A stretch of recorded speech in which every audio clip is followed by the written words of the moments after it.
This is a presentation of Northeast Streaming. Technical difficulties.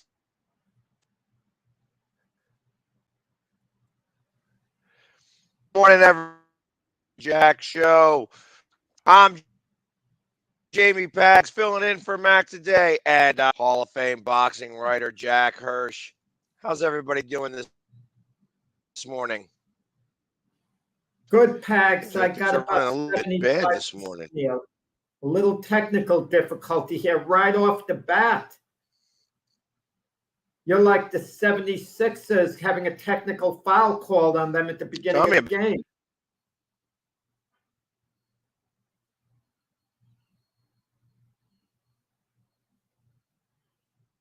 What Sergeant Carter used to say in Gomer Pyle, I can't hear you.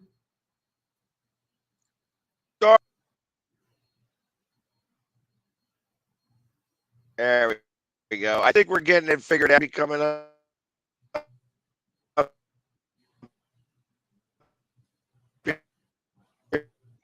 Are we good?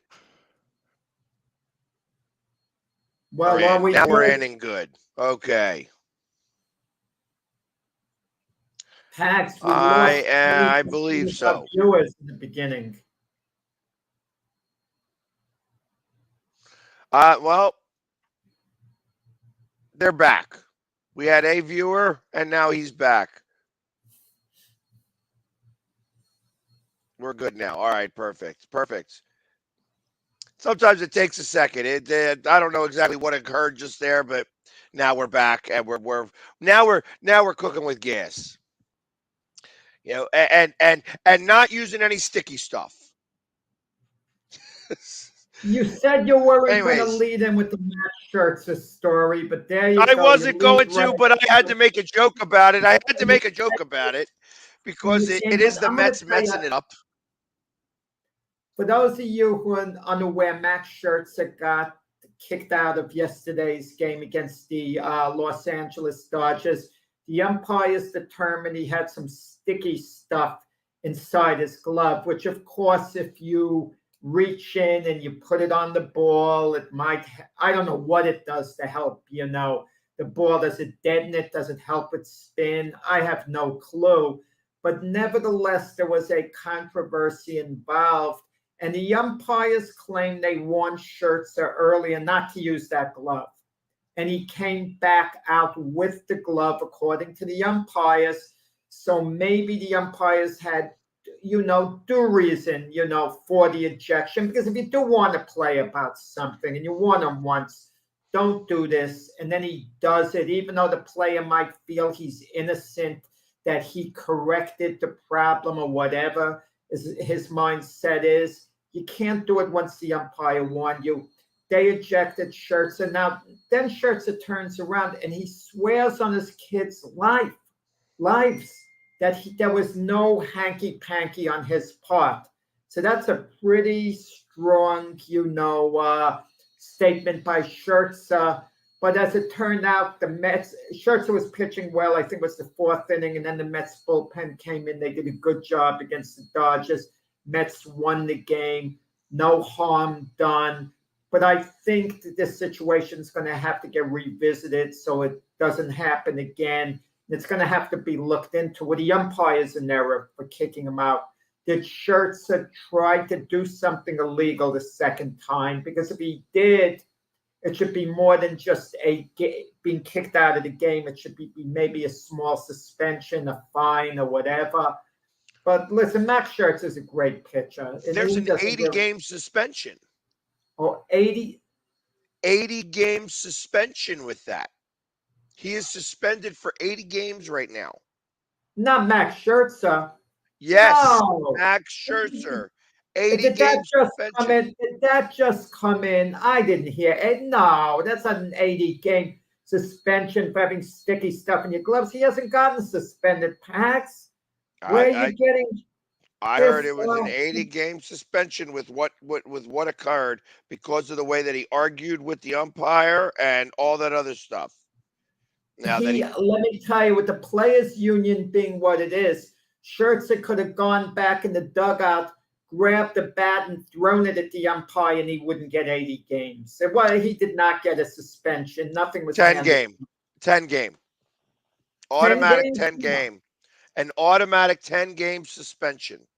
That's a rule, but it hasn't been handed down to him. It doesn't Let's matter. see It's automatic. It's automatic. The moment that an umpire kicks somebody out for an illegal substance, it's an automatic 10 game suspension. But he can appeal it, and also you got to keep something in mind. For a pitcher like Max Scherzer, a 10-game suspension in reality is missing one start. It's not like a position player who 10 games, that stings. A position player who has to miss 10 games. A pitcher like Max Scherzer, it's one start. Okay, basically. So They had to push back. They had to push back that second start some. They're going to mess up the whole rotation. But I haven't heard about, you say automatic 10-game suspension. He could appeal it. Sometimes there are misunderstandings. The umpires have to validate their decision of kicking him out too. If Max Scherzer swears on his innocence, the umpires have to show why they kicked him out. But I will say this. Even if he had no substance on the glove, if they made it clear to him not to use the same glove, and he came out with the same glove, even though there was nothing on the glove, that's a reason to uphold the suspension. You can't decide you're going to do what you want when the umpires tell you, what you have to do. Well, he said he swears it was just rosin and sweat. And I'm sure that that's exactly what it is. I mean, I can't imagine that pitchers are going to get whatever, but they said it was extra sticky. He said it's too sticky. You're out of here. And he flipped out like he was in the WWE. I give the umpires a lot of credit because Max Scherzer is a future Hall of Famer, big name pitcher. Some umpires would get intimidated by a player like that. They'd maybe warn him and act a certain way, but to actually take on a big pitcher like Max Scherzer and hold him to the rules the way they did and eject him, it shows some intestinal fortitude on the umpire's part. So I give him credit. I have to assume the umpires made the right call. We don't know. Sticky stuff, substances, what he had in his glove, what he didn't have in his glove, what Scherzer's claiming obviously was legal, what he had. It could be a fine line which the non-player doesn't really fully understand, all the advantages and all. And I'm going to tell you, these umpires under a lot of pressure this year. I mean, they've had to adjust to the time clocks, to this, to that. And it hasn't been easy for the umpires this year. So a shout out to, Major League umpires, a certain appreciation of, the job they've had to do. Well, Phil Cousy was the head umpire that day. Luckily, it wasn't Angel Hernandez because then nobody would have believed it whatsoever. But he was part of that crew, actually, Angel Hernandez. But Scott Boras, he decided that he wanted to get involved in this because he's the agent and blah, blah, blah. It's all, listen, I mean, sometimes you got to just deal with it. Had he not argued and been like, hey, you know what I mean? I don't know what you're talking about. It's the same stuff I use all of the time. And you're saying that it's extra sticky today. What do you think stickiness is going to do with the baseball? You know what I mean? Well, I don't understand that, but. You mentioned Scott Boras. Of course, he has a big stake in Max Scherzer. This is Max Scherzer's second year with the Mets. He signed a year ago, okay?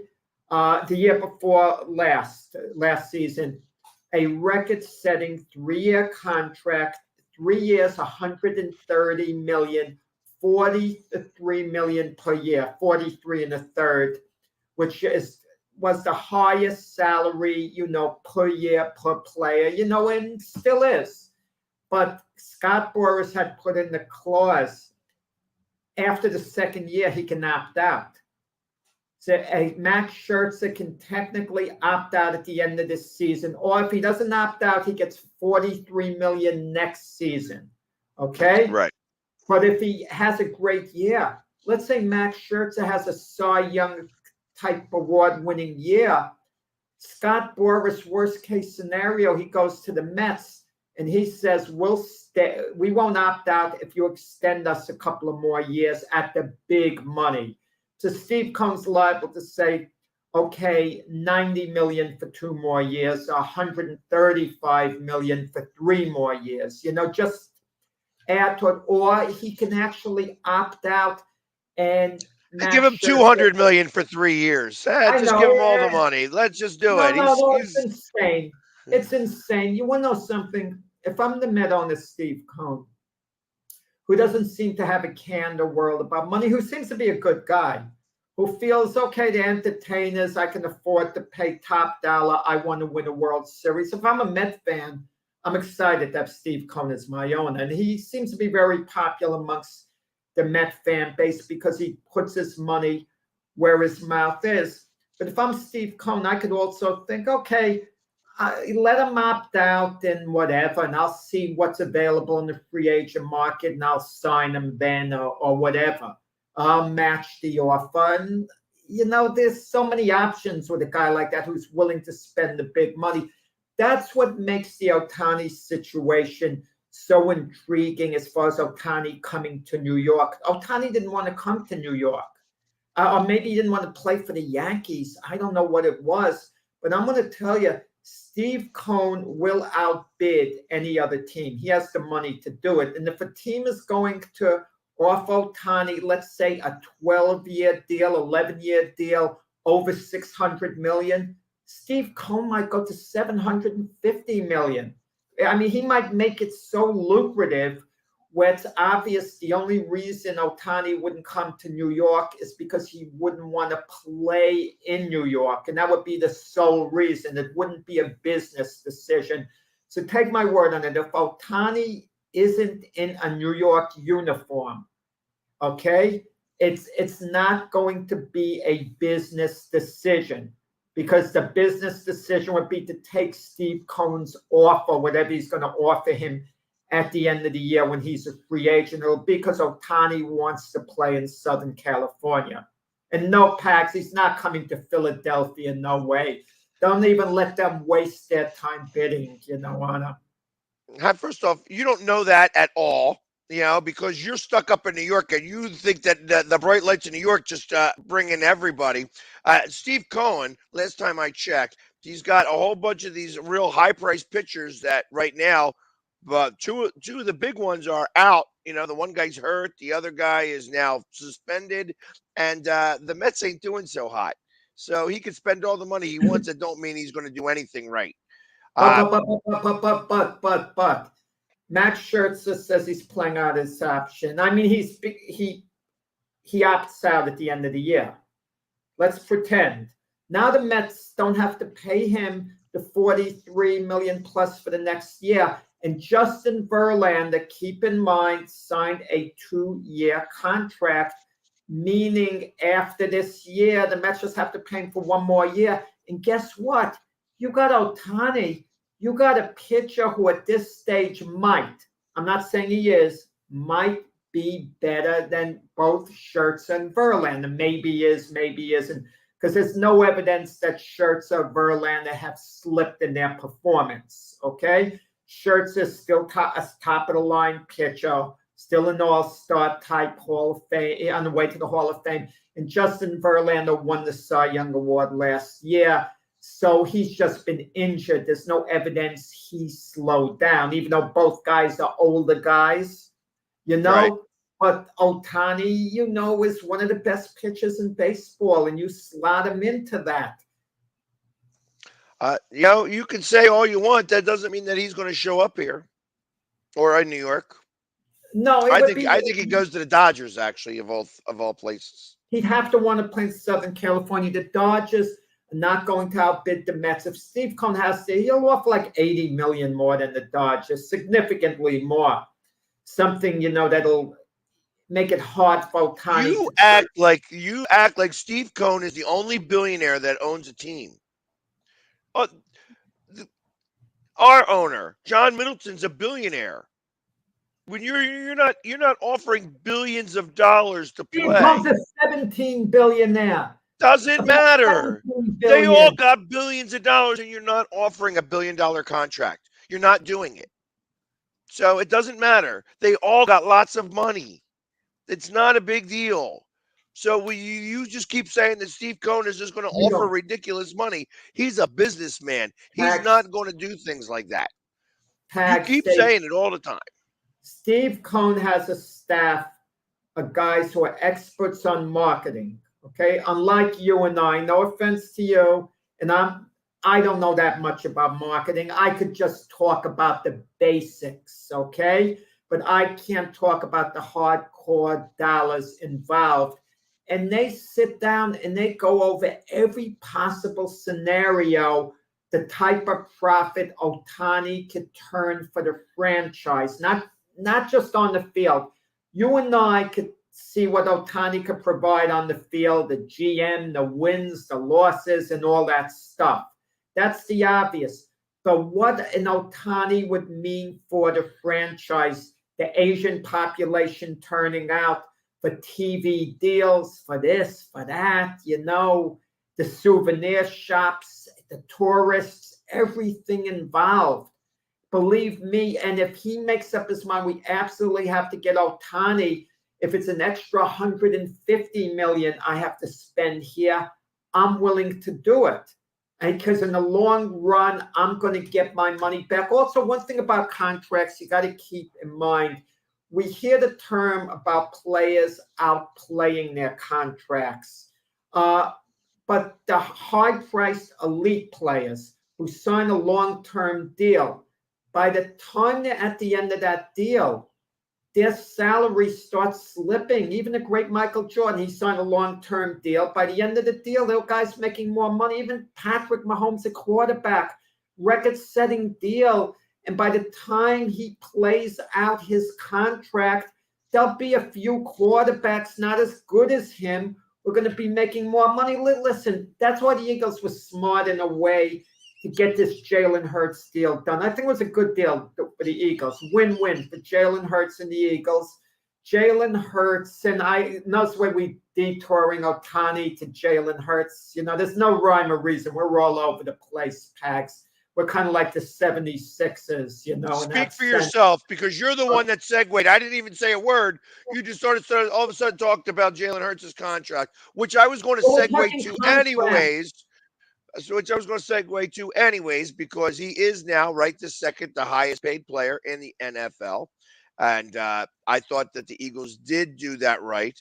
The capologist of Howie Roseman, I mean, right now there's only 6 million part of the cap this year, 13 million next year, 23 million the following year, and like 30 million that fourth year. So I mean, he's really done amazing things being able to play with the cap and keep everything down so that he's able to get players around Jalen Hurts and go after this chip for a couple of years now. Well, Jalen Hurts' deal was for $255 million if he plays out the whole contract, but $177 million are guaranteed. It's a 5-year deal. So worst case scenario for Jalen Hurts, you're set for life. $177 million for 5 years. Let's say Jalen Hurts, let's forget it, the injury factor. Let's say Jalen Hurts' performance slips. He's still an adequate quarterback if his performance slips. He's not going to be bad. Jalen Hurts isn't all of a sudden going to be a struggling quarterback a la Carson Wentz. I can't see him being to that point, but it's possible, not just with Jalen Hurts, with any quarterback, but in Jalen Hurts' case, that maybe he hit his peak last year. He had his best possible year, and maybe he'll slide back and be the type of quarterback he was projected to be coming out of the draft. An okay quarterback, a decent quarterback. Look, I projected Jalen Hurts when he came out of the draft to be another Doug Flutie. Okay? Now, Doug Flutie was a good quarterback. Jalen Hurts is better than Doug Flutie. Okay? He's better than Doug Flutie. But if Jalen Hurts is to slide back, and let's say he's another Doug Flutie, you could win a Super Bowl with Jalen Hurts. You could be fine with Jalen Hurts, have a good quarterback. And maybe you would be overpaying him a little bit, but it wouldn't be a disaster where you'd lose a great deal of sleep over it, okay? But if Jalen Hurts plays at the level he played at last year, instead of getting a little over $35 million a year, on average, he'd be getting $51 million a year. So it's kind of a good deal for both sides. And Howie Roseman, the GM of the Eagles, also understood you can't let this linger because the price keeps going up, on quarterbacks. It's like you're sitting in the taxi cab. You better know where you're going to immediately. You don't tell the cabbie, well, maybe go down a few blocks here, a few blocks there, because the meter's running, on quarterbacks. It just goes up.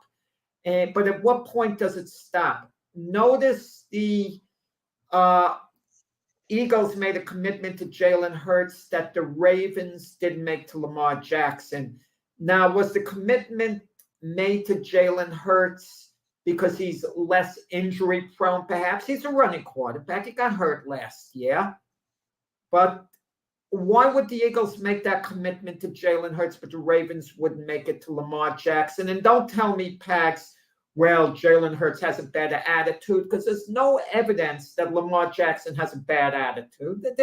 There's not really any evidence. He's been hurt. He's missed some time. Some people maybe whisper he should have been out there playing, but I don't know. Has it been a bad attitude on Lamar Jackson's part? I think the Eagles gave him the money because, one, he's deserved it. He showed leadership, maybe even better than Lamar Jackson. Lamar Jackson has showed that he's able to win an MVP.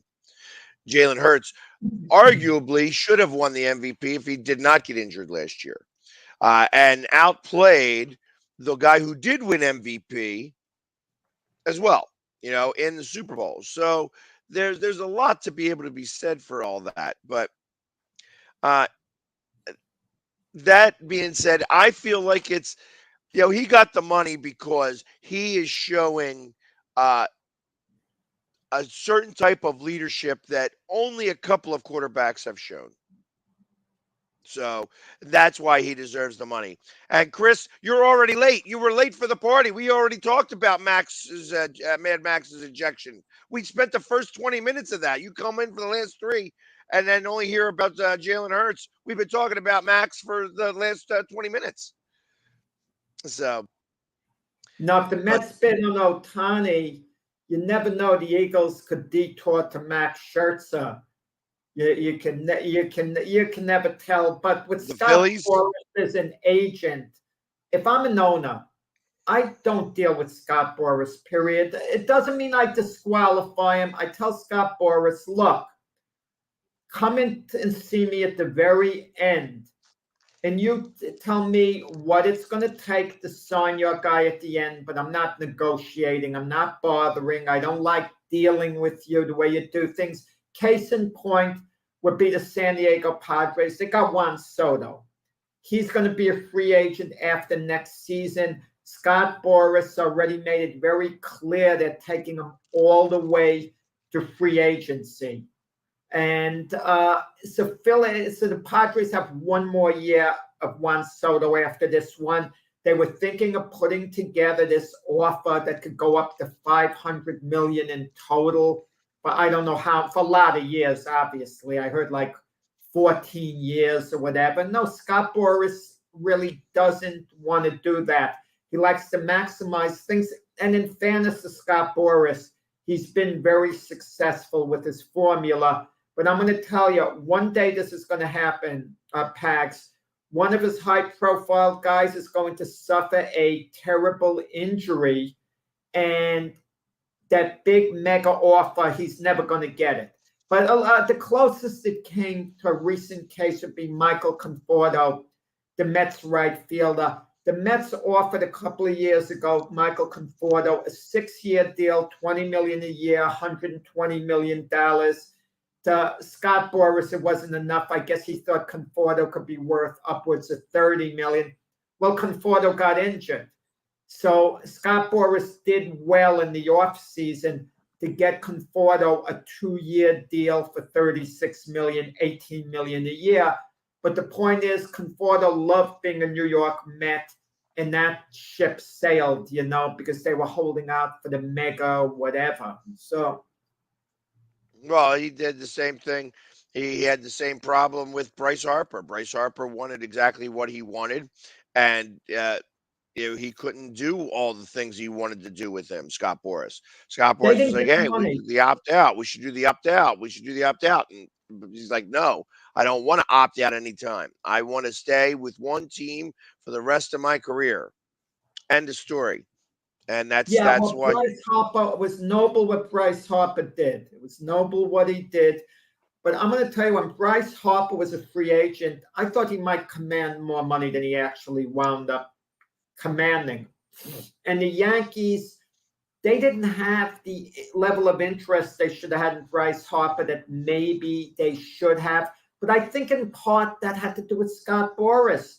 The Yankees weren't about to drive the price up to Harper, get in a bidding thing, because I'm going to tell you, some people like to do business like this, Pax. It could be early in free agency. You call Scott Boras up and say, "Look, Scott, we want him. This is what we're offering. We're offering him a great, great deal. No matter what Bryce Harper would have been offered early in the process, Scott Boras wasn't going to take it. He was going to shop the guy to the very end."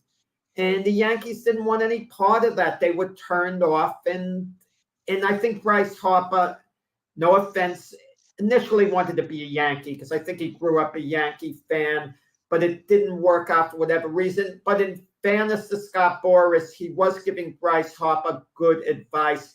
It doesn't hurt. It helps. If he could get an opt-out clause, you take it. You just don't use it. You just don't use it. When it's time to opt out, you just say, "No, I don't want to go anywhere else," or see what the team could do. See, will they extend me a little? Will they bump up my salary a little? So Bryce Harper actually had $330 million. The total amount of dollars were good, but it was over 13 years, about $25 million a year. So I look at it from the Phillies' perspective. They made a good deal because he was worth $30 million a year for 10 years. That's $300 million. In the last 3 years of the contract, when he's dragging, you could rationalize and say, "Well, we're giving him $10 million a year, but that's what we needed to do to sign him at the back end." So kudos to the Phillies, star player. On reflection, I wish the Yankees had been more aggressive, but I'm not faulting the Yankees because I backed their strategy at the time. Great signing by the Phillies.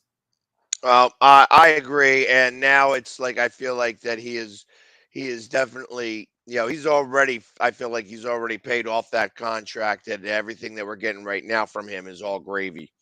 So that's just how I He feel didn't about pay it. off the contract tax. He didn't give you $330 million worth. What are you talking about? I feel like he's There's done no way already, it's enough. and just because you don't think so doesn't mean that it's not true. Like I think that he has. He's played here for 7 years already. He's absolutely done a lot. I mean, I know he's been hurt, but even when he was hurt Has it last been that year, long? 7 years? Has it been yeah, that long? yeah. Wow, it's hard to believe it's gone by that quick. No, it hasn't I been think this is 7 years. his I seventh don't year. think. His seventh year as a Okay. Philly.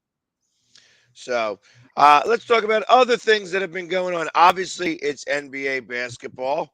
And Chris would like us to talk about Draymond Green's suspension, that the Warriors, who are down 0-2 to the Kings, which has been a big surprise, and now Draymond Green is out for the next game, game 3, because he stepped on a player. And now that when you think about all that stuff that happened with that, the one guy shouldn't, the guy who he stepped on shouldn't have grabbed his ankle. I didn't see the play. I don't know exactly what caused it all, but truth of the matter is that Draymond Green is a hothead, and Uh, sometimes when you're a hothead, you get in trouble, and that's what this is. So I he's mean, I think part of the problem was after he got ejected, he played to the crowd, Draymond Green, like he was in the WWE. You don't do that. You don't do that. This is serious business. You're getting ejected. You go off the court. It didn't just like he threw his hands up at the crowd to gesture. It was a whole big thing. Now, Sabonis grabbed Draymond Green's leg, so he kicked him. You could say it's a knee-jerk reaction. So, Sabonis didn't get off easy. You can't grab a guy's leg. You could hurt him. Granted, he did it kind of instinctively when he was on the ground, but regardless, and once Draymond Green was kicked out of one game, to me, that was enough. You're kicking him out of the game, a playoff game. I don't think you add on another game into that, and they might say, well, his reputation is this and that. Yeah, he has a reputation, but then again, did he cause any type of injury to Sabonis? How hard did he kick him?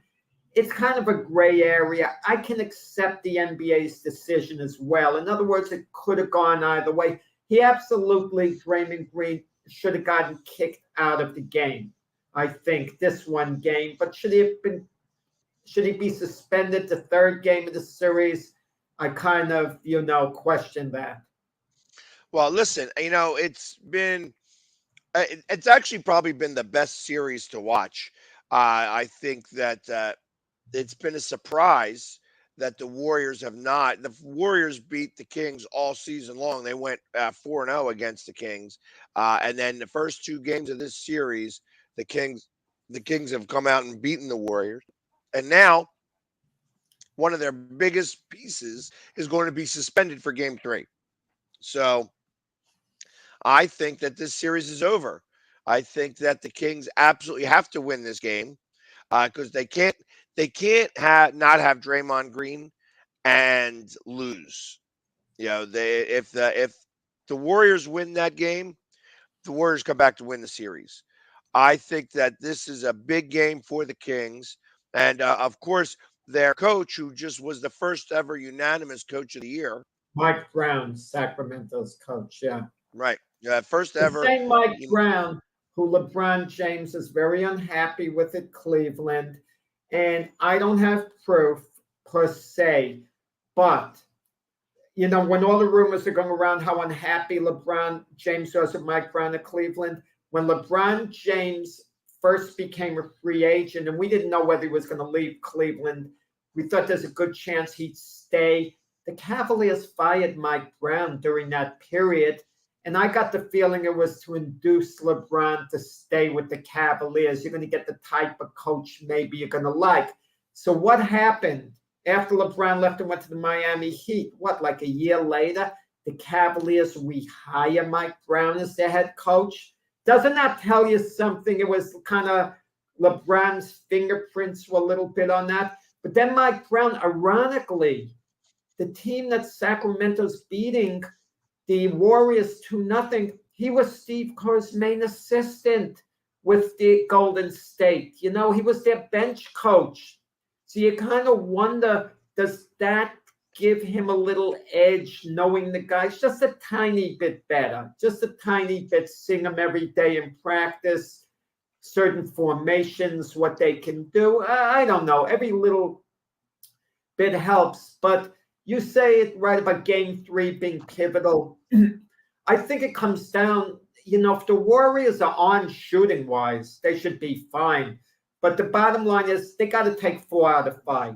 They got to take 4 out of 5. And listen, in the NBA, the Warriors could go to Sacramento for fifth game down 3-1, and I still wouldn't count them out. I wouldn't count Golden State out at any point in the series as long as they win Game 3. If they fall behind 3-0 in this series, any team, that's a hole to be in. And Sacramento's just been solid this year. They haven't been spectacular. They've been so well coached. They've played well. This is a breakout time for DeAndre Fox, being in the playoffs for Sacramento. But Golden State is in trouble any way you look at it. I agree. And you know who else is in trouble? Your Timberwolves Yeah. are about to yeah, they're down 2-0. They have not really shown much against Denver. It looks like that your see you know, your finals is going to be beaten up here in just a little bit. You did have the Knicks on the other side. Is that what you had? No. I had my beginning of the year prediction. I'm not like Mac who waits, whatever. Mac will let you know in 2 rounds when we're in the semifinals who he picked in the beginning of the year to go to the finals. That's when he first makes his pick when we're deep into the playoffs. I mean, but I picked the Timberwolves over the Cavaliers preseason. Let me just say this. I'm not going to count the Timberwolves out completely now. They're going back to Minnesota. I'm not overly impressed with this Denver Nugget team, knowing that their playoff history, they always find a way to lose in the playoffs. They never see, never get to the finals. So, let's wait and see one more game. If the Timberwolves fall behind 3-0, I'm going to acknowledge that they're cooked. But teams do come back from 2-0. But I can't say I'm confident with the Timberwolves. As far as the Cavaliers with the Knicks, Cavaliers did even the series 1-up. It was a resounding victory for them in game 2. I think they eventually prevail over the Knicks in this series. And what are the Knicks going to take out of this? If the Knicks do get eliminated in the first round, again, what do you take out of the season? You could say, oh, the Knicks have improved so much with Brunson. They're trending towards being a championship level team. But my thing is, really, guys, if they get eliminated in the first round of the playoffs, what have they really done on the year? I mean, I know there's been improvement, but nothing to get excited about. The bottom line is you got to advance. The same thing with your 76ers. Look, you know what they're doing right now with the Nets? These aren't real fights. These are sparring sessions, Pags. They are sparring. Maybe the 76ers will take their foot off the accelerator and the Nets might grab a game at the Barclays Center. At this point, I don't think so. But that's about the worst that's going to happen. And I'm going to tell you, I mean, the Sixers are locked to win this series. They seem to lock beforehand. But if this somehow goes 6 games, if the Nets rally and take them to 6 games and they scuff up the Sixers for the next series, that's bad. If I'm the Sixers, get this over with. It's not even coming back from Brooklyn. They're not even coming back from Brooklyn. This series is over in 4 games. I thought the Nets were going to be able to do 5. They just don't have the reason why. Out of all the things, when you start talking about like that, the bench, the Sixers bench is beating the Nets. And they're actually beating the Nets starting 5. So it's like that's the reason why this doesn't even make it back to Philly. You never know the mindset of players. Nets have a lot of young players, and sometimes the best thing young players could do, don't think about what's at stake. It's unimportant, the series. You just play for love of basketball. Won the court, we want to win. We show up at the arena. We're happy, the Nets. Let's say the Nets are down 3-0. They show up. They're happy. They're joking around. No one's tense. They go out. They have fun with the crowd, and they play for fun. They could grab a game just based on that. And the Sixers would be napping. Let's just get that. I know the Sixers' attitude now. Let's just get this over with. This is a pain in the butt having to play these games because it's inevitable. We're going to win the series. Why do we have to deal with this? It's like the Sixers are being forced to go into work when they don't want to, knowing they're going to get their check at the end and everything is going to be fine. But it's kind of like a bother in a way. The only redeeming factor for the Sixers is Brooklyn is close to Philadelphia. It's not like they have to get on a plane and go to the West Coast. So it's a short ride. And I can't. We're told teams shouldn't look ahead, but they're human. They've got to be looking ahead, to who they're going to But play in the the next. hard part about looking ahead is who are they going to be playing? Because Giannis did not play in game 2. However, everybody on the Bucks did play, and they wound up routing Miami yesterday without Giannis. And is Giannis going to be able to come back in this series and take care of business against Miami? Because Miami, as of right now, is at least, like the last game they didn't do it, but I think they took their foot off the gas a little bit just because they took game 1 so decisively. So now they're going to go back into Miami tied against Milwaukee, and I think that's becoming a series as well. Is Giannis going to be back for game 3? And if he is going to be back, is he going to be worth anything? And can Miami actually maybe steal this series? It's interesting. Let's say the way things are probably going to play out, my guess would be if Giannis comes back, he's okay. Milwaukee is most likely to win that series and beat Miami. Okay. So that would mean the Nick Cavalier winner would play the number 1 seed Milwaukee. Yep. Meaning the 76ers in all probability are going to We'll play be playing Boston. It's up 2-0 against Atlanta. Don't even. No, that series is over. I was hoping that Atlanta would give them a little bit harder of a series. I didn't care if it only went 4 games. I wanted Atlanta to battle them. I wanted them to be a little bit more beat up than they're going to be, and they ain't even doing that. That's like Boston is just all over them. They could have literally rested all of their starters for the 4th quarter, and still Atlanta wouldn't have sniffed them. But if Miami wins, okay, if they upset the Bucks, which is a possibility, I'm not discounting that possibility, okay? If Miami does it, now we're going to have the Nick Cavalier winner playing the 76ers. Celtics. Yeah, that would be correct. You're right. I'm sorry.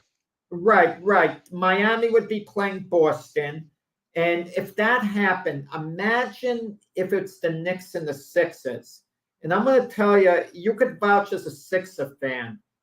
If that happened and the Knicks beat the Sixers in that type of playoff scenario, that is one of the worst blows in many a year for Sixer fans. I mean, to lose to the Knicks in that type of playoff round, 1 series away from going to the conference finals, I don't know what happens to that franchise, whether they do a complete rebuild around Joel Embiid or what. I know Doc Rivers would have to go. Even if the GM loved him and the owner loved him, the fan base would be so outraged. That would he'd have to go. He'd absolutely have to go. Again. If the Sixers lost the thrilling 7-game series to the Cavaliers, it would hurt terribly. But I think Sixer fans would be able to tolerate it just a little more than losing to the Knicks. Because something about the Knicks and Sixers, neither one of them, if the Sixers were not to get out of round 2, and it doesn't matter, and I'm telling you, this doesn't matter if they're playing the Celtics, if they're playing the Knicks, if they're playing the Cavaliers, if somehow everybody comes back to win and they wind up playing Atlanta, it don't matter. They are going to fire Doc Rivers. They absolutely need to get out of the second round, and it doesn't matter who they're going up against. Doesn't matter. Let's say they get out of the second round and they play Miami in the conference finals. I'm going to all the possibilities. And Miami upends the Sixers. The Sixers would be favored to win that series if that happened. And Jimmy Butler goes off, plays great. And the thought that Jimmy Butler was ours and we voluntarily basically let him go, that would be a tough one to swallow. I mean, if you lose to Giannis in the conference finals, a tough series, Giannis plays like the superstar he is, that could be tolerated a bit more. A little bit. I agree with that. I to be honest, out of all of the teams, out of the top teams, I think that we would be able to match up best with Milwaukee. I think that Milwaukee is the one team that I think that we would actually have the best chance at. And I think that that would go 7 games. I think that would be a really great battle across the board. And yeah, I think that if that was the case in the conference finals, that Doc, if we were to lose that 7 game series in 7 games, that they actually show a lot of fights and it goes 7 games, that Doc would keep his job. I Well, think that speaking of a job, James Harden's contract. Do you think the jury is out on the playoffs? The Sixers are watching him very carefully in the playoffs, how he performs. If he performs great through the playoffs, regardless of how the team does, they're going to give him the big, big contract? Or they just, is this a wait and see? Can you envision a scenario where the Sixers are going to say, going forward, he's not quite worth the money, they'll actually let him walk? Or have they invested too much in him to let him walk? I don't believe they invested too much in him. When you look now and on the hindsight of that trade, where everybody said that, oh, Brooklyn won the trade, Brooklyn won the trade. Did they win the trade? I don't think so. I think that, that when all is said and done, you didn't really give up as much as you thought you did. And because of that, I think that if he was to want like ridiculous money, you can let him walk. Now, that being said, you got to replace him. You know what I mean? At that point, who are you going to replace him with? And that's the hard part. That's what becomes more of the issue. Who are you going to bring in on the backside of that? Because let's think about this in the opposite direction. Say the Sixers win the championship. You know, now are you going to? He wants to opt out because he's got his chip now. To be honest, I don't know that I want him back after I'm he going to wins the tell you, championship. if the only way the Sixers can win a championship, if they have a healthy James Harden throughout the playoffs, performing at a high level, he would be a main reason. Obviously, the number one reason would probably be Joel Embiid by far, but James Harden would have a major role in it. But without him, they're not going to win.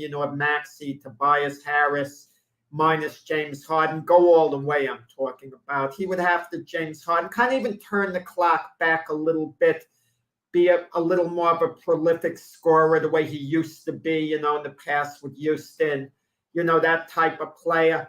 And in that case, they win a championship. Everyone is so giddy and happy. Maybe they give him the money, Sometimes you kind of reward a guy. And that's why I wouldn't give him the money. You know what I mean? Especially if they won the championship, I wouldn't give him the money, because it's now you're hog tying yourself.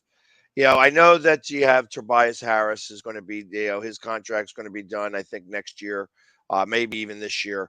It's like you're going to have Maxey. You're going to have to decide what you're going to do with him in terms of the money. It's like this is going to be, they have to kind of win it this year.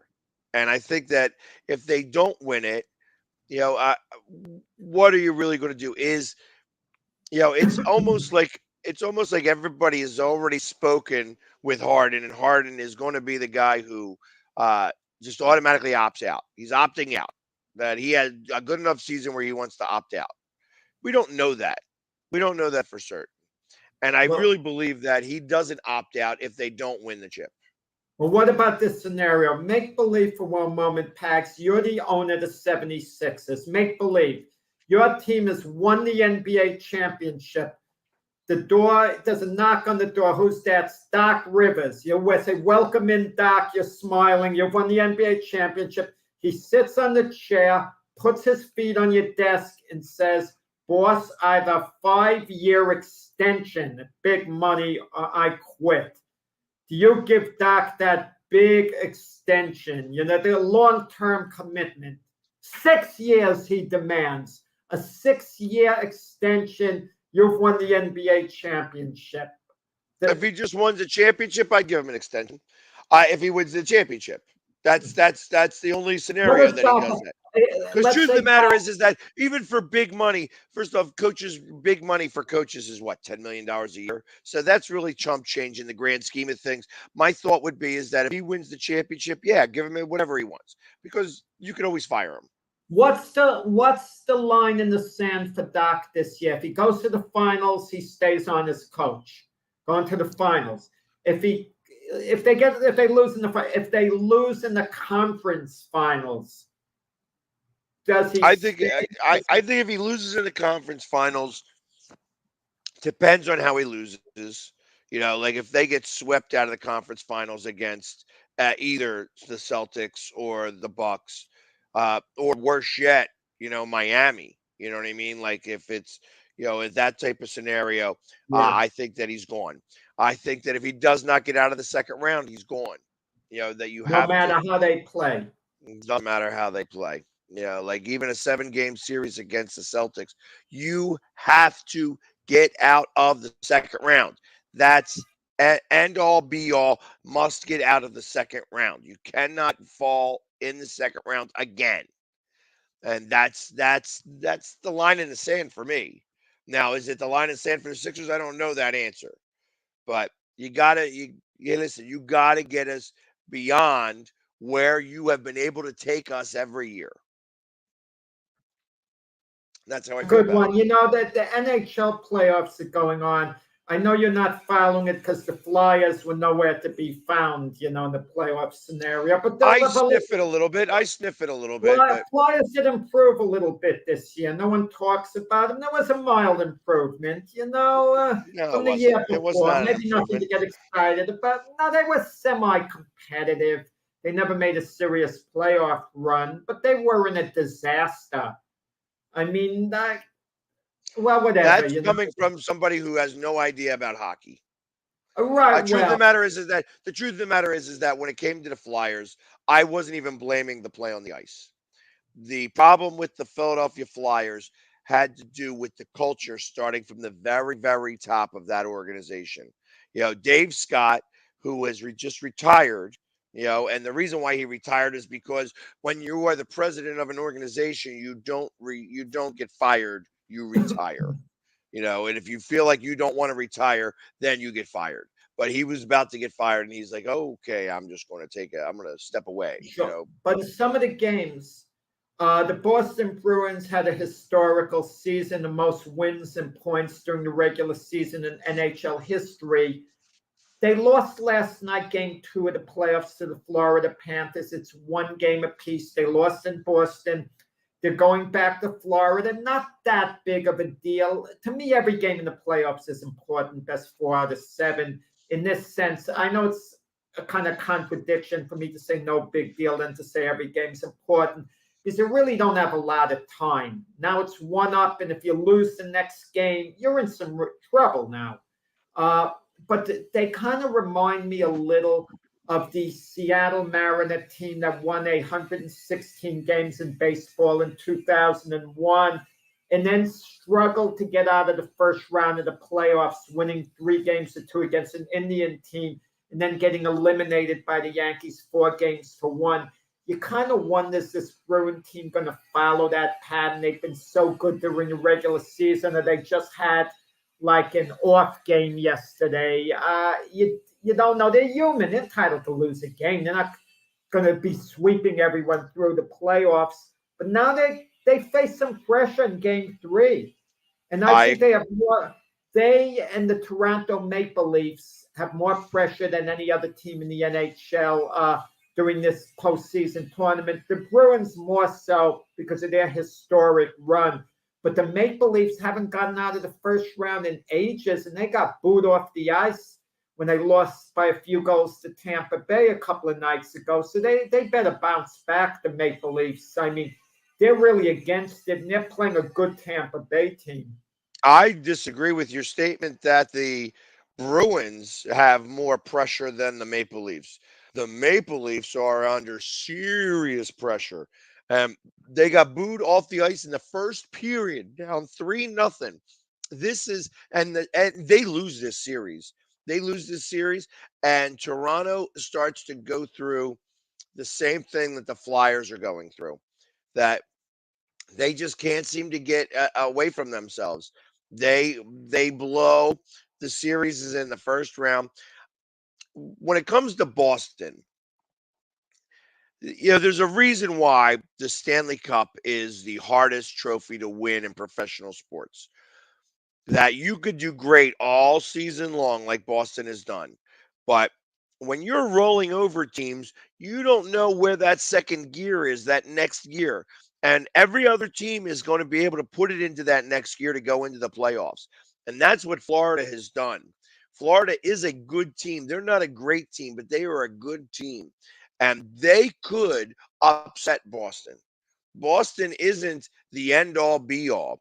And it reminds me of a couple of years ago when the Lightning, before they went on their Stanley Cup runs, that they had like the most amount of points ever and stuff like that, and then they got swept in the first round. Now, obviously, Boston is not going to get swept because they did win a game, but I tell you, they're getting the hiney hole pucker now a little bit because Florida has won a game. You know what I mean? And that this was supposed to be the easy series.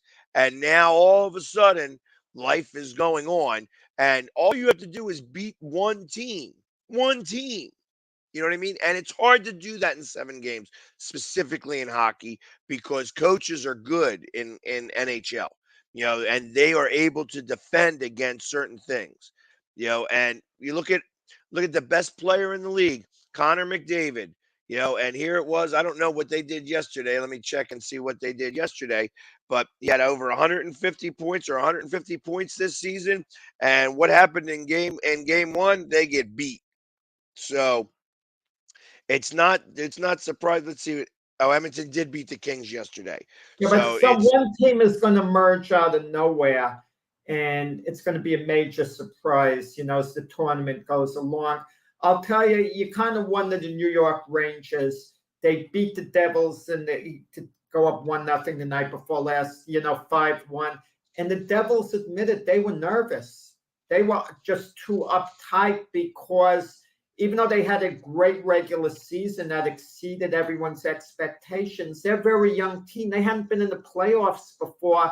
And especially a lot of these kids growing up in Canada, they were in awe of being in the playoffs. And they just kind of, I don't want to use the term froze, but they claimed the moment seemed to overwhelm them. So you kind of wondered, maybe they get that out of their system. They were home and they were playing like zombies. I saw some of that game. They were that's because they're not used to having anybody cheer for them at home. So they had like 200 fans there, and all of a sudden that was like, whoa, that's a lot. I mean, that's discouraging. I remember going to a Ranger Islander game at the Nassau Coliseum when the Islanders played at the Nassau Coliseum.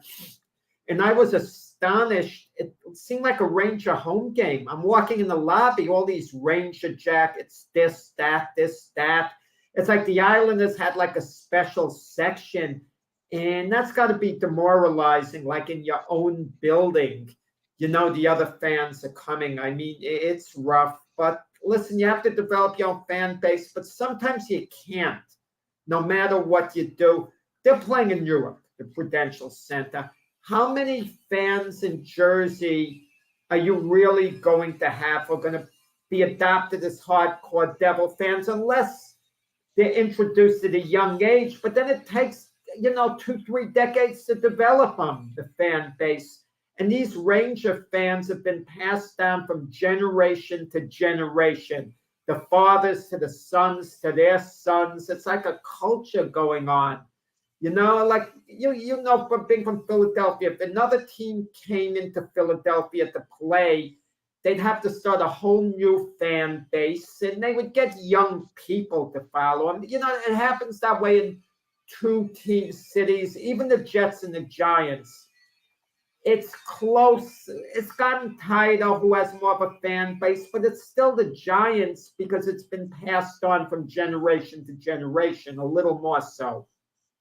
Right. Well, no, and I would agree with that. I mean, you think about the Devils, if they weren't able to pull out a fan base when they had Martin Brodeur, then they're not going to be able to pull a fan base, And and that's three cups, 3 Stanley Cups. Yeah, they're not going to be able to at any point in this time because they've been around long enough and they've had the success. It's yeah, same with the Islanders. They're never quite. No one's going to be on the Ranger level in around the New York area. It's just what it is. right, right. And I feel like when you talk about surprises in hockey this year, the surprise team could be the Seattle Kraken, who upset the Stanley Cup champion Avalanche in That's Game 1. terrible for hockey. That would be terrible for hockey. It would be a repeat of the Las Vegas Golden Knights winning, a championship right after, coming in as an expansion team. And the Kraken They won't win the cup. They won't win the cup. I tell you, the Hurricanes are too strong of a team. Even the Rangers are too strong of a team. I think that the Rangers could be a surprise team. I am a big fan. I'm not a Rangers fan, but I am a big fan of Zibanejad. I think that he is a great player. He's probably the most underrated player in the NHL in total.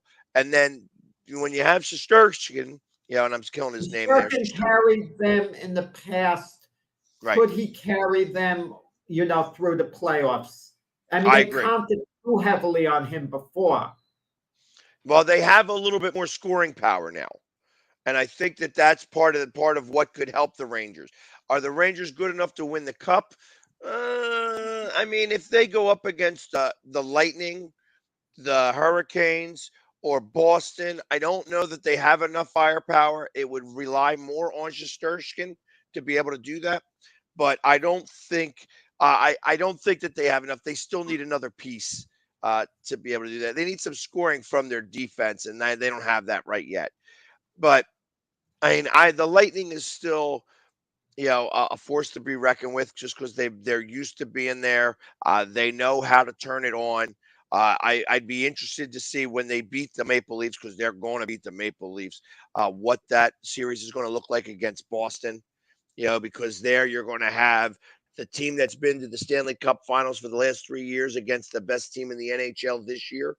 I think that that's going to be a really great matchup.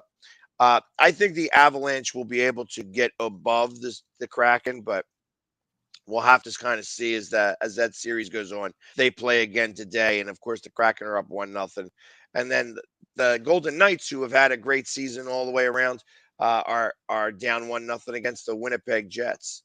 So either way, all of that's going to wind up being a little bit of a fight for them as well. And you wonder, we talk about rebuilds with the Islanders. It's easy to forget the 2 years that the Tampa Bay Lightning won the Cup. The Islanders extended them all the way, in the conference, finals. With a little more push, it could have been the Islanders winning, 1 cup, if not 2, during that time. And then they didn't make the playoffs last year. They kind of rebounded this year. And then to lose to the Carolina Hurricanes the way they did, they were down a couple of goals. They rallied to go ahead. The Hurricanes tied it, and then the Hurricanes beat them in overtime. And now the Islanders are down 2-0. When you wage a comeback like that, and you look like you're going to grab a game, and then lose it, and you're down 2-0, I imagine that's got to be deflating, because, you really got the Islanders are going home, to the UB, their arena, but down 2-0 to the Carolina Hurricanes. I just don't know. It looks like it's going to be one and done. I agree with that. So, hey, we are at the top of the hour. Let's take a quick commercial break, and we'll be back right after all of these commercial messages. Trisha's having a sleepover tonight. Can I go? I wonder about Lucy's friends. What should I say? I know you're only 10, but one of these days a friend will offer you a drink. And alcohol at your age can lead to so many things. None of them good. So can I go to the sleepover? Lucy, I want you to promise me I something. finished my homework. Bigger promise. If there's any drinking, I want you to say, "No thanks, not my thing." Mom. I promise you. Your real friends won't care. Deal? Sure. Really? I promise, Mom. They really do hear you. Did you pack your toothbrush? For tips on how to start the talk, visit underagedrinking.samhsa.gov, a public service message from the Substance Abuse and Mental Health Services Administration. Supporting the needs of our veterans. That's the goal of all of us at Team AmVets. Like Mitch, Carlos, and Kevin from our Welcome Home team that brings furniture to our vets. We are Team AmVets. Or Linda from our thrift stores who brings you great bargains every day. I am Team AmVets. And John, who picks up your thrift store donations that support California veterans programs. I am Team AmVets. Visit our website or a Team AmVets thrift store to donate or shop today. Join the team!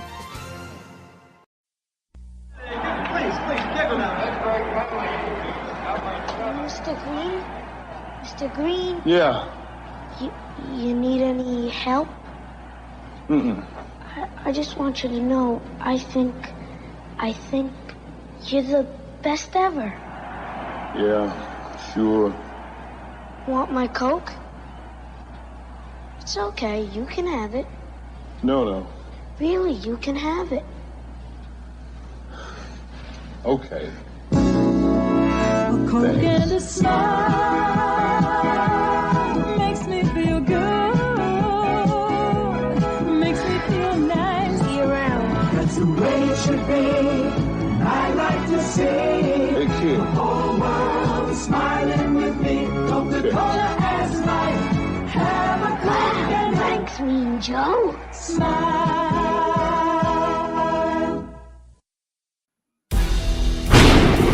I mean, you can see right now, without LeBron, Lakers are struggling. Let me tell you about a team I hate, all right? I know the Dallas Cowboy fan is here, so I had to make sure he knew how much I hate this team. I'm ready. I've often said that the people who run baseball, they try very hard to ruin it. I'm from Brooklyn. I don't have a problem saying it to his face. Oh, I'm from Brooklyn. Hey, get us an each.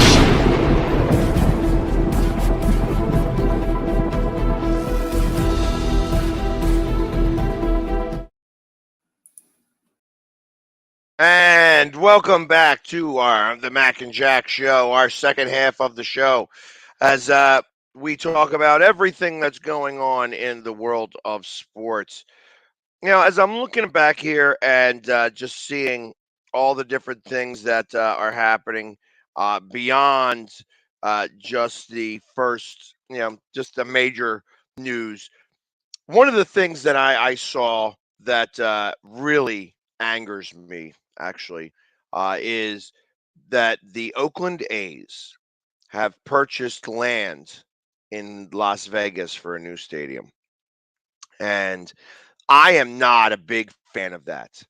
I would much rather Major League Baseball bring in two teams and have the A's stay in Oakland, because I feel that that owner is a terrible owner, and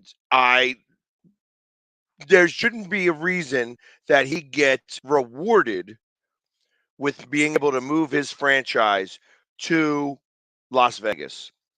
And I would much rather see Major League Baseball bring in two more teams, one team on the American and National League now, because ultimately, we're playing everybody now, so who cares? Instead of having 30 teams, moving it to 32 teams and not rewarding Oakland, who has been a dismal franchise with the ability to move cities. Well, they have been dismal as a team, and how many fans are going to want to show up if your team has no hope, or no realistic chance of winning? But it goes on all the time. Even successful franchises move. I mean, the Oakland Raiders going to Las Vegas. I mean, the Oakland Raider fans are very supportive of their team. And they go to Las Vegas. I mean, I can't justify that. That bothers me. But what do you do in the case if an owner does everything within reason, but the city doesn't help out at all? In the case of Art Modell, when the Cleveland Browns moved to Baltimore, reportedly, he tried his hardest. In the city of Cleveland, they accommodated the Indians. They did what they had to do with the baseball team, but they allowed him to be in this old, dilapidated stadium, and there was no help at all.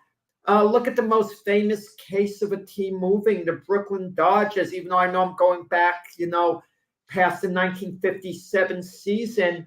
With the Brooklyn Dodgers, Ebbets Field, their stadium in Brooklyn, was getting old. It wasn't an ideal place, even though it was a treasure, an intimate stadium. They needed a more modern stadium. And the guy in charge in New York, someone named Robert Moses, who was in charge of building and everything, he offered the Dodgers a brand new stadium in Queens that turned out to eventually be Shea Stadium. We didn't know it would be named Shea Stadium at the time, but it was supposed to be on the property in Queens. And Walt O'Malley said, how can we call ourselves the Brooklyn Dodgers if we're playing in Queens? Okay? They still would have been the Dodgers, and because of the lack of cooperation of the city, they didn't want to build something by the train yards in Brooklyn where there was some property. The owner, Robert Moses, was stubborn, so Walt O'Malley moves the team to Los Angeles, and he became the most hated owner in the history of sports. More so maybe even than Art Modell was, but you could argue however you want. But the point is, can we totally blame the owner if he's getting no cooperation at all from the city, the state? I mean, some cases it would be outrageous. Look at one of the great fan bases in all of sports right now. I'm sure you would agree. The Buffalo Bill fans. One of the great fan bases. I'm never going to say who's the best because you're always going to go with Philly Pax. I'd never put you in that spot. But imagine the Buffalo Bills aren't getting accommodated, anything with a new stadium, and they move to, let's say, wherever, to Toronto, for argument's sake. What would that, imagine the uproar of the Bills, what it would do to that community, losing that team. But then the question should come up, Pax, how obligated should the city and state be? How obligated do taxpayers want to be? Your tax money, you want it going to a team. There are a lot of people who don't care about sports, and they'd be outraged that their taxes are being raised for like a sports team. It's a kind of tricky question.